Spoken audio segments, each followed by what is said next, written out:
Mukti could be defined in various ways. The general definition which I give for Mukti is the liberation of senses.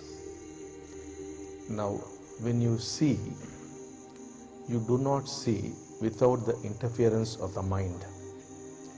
If you can see without the mind interfering, that is Mukti. If you can hear without the mind interfering, that is Mukti. The same applies to smell, touch, and even thought. Thought also can be observed without your getting involved with the thought. Now what's happening is, when you are thinking, you think you are thinking, but it is actually possible to see thoughts flow as though they are independent of you. This is a physical reality. Actually you can see thoughts. Any kind of thought would be coming into you and would be going out of you, and you can watch them. So this is the state of Mukti, that is the complete liberation of the senses from the control of the mind. It's only such a being who is actually living. Wherever the mind is in control, you are not living.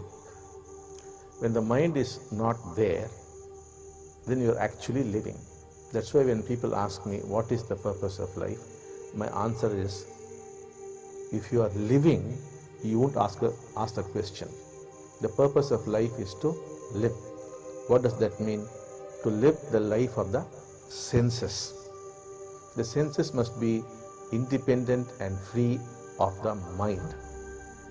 Now what's happening is, you are not at all experiencing reality.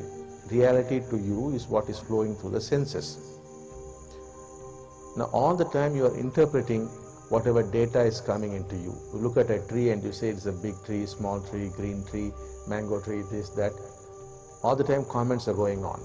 When you sit down to eat food, you're not eating food. You start worrying about your office or your family or this or that, or comment on the food itself. The food is not being experienced. That's why I've said in the Mahavakyas, if you experience reality as it is, then you will just experience bliss. You will see this whole creation is perfect.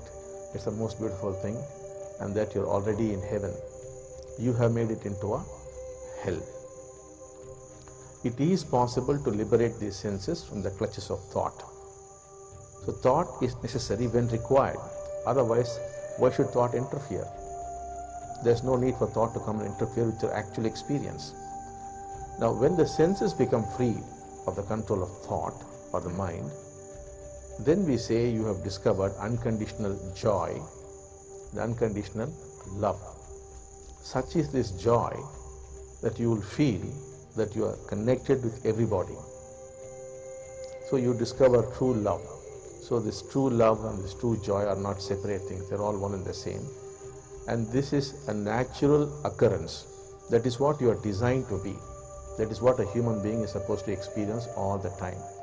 Since you do not experience that, your lives have become miserable. And to escape that misery, you have created various escape routes through which all the time you are escaping from your misery, which misery itself is because you are not experiencing reality.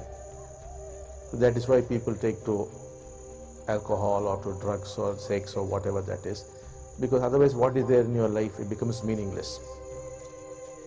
So the whole attempt of this movement is to help you experience reality as it is.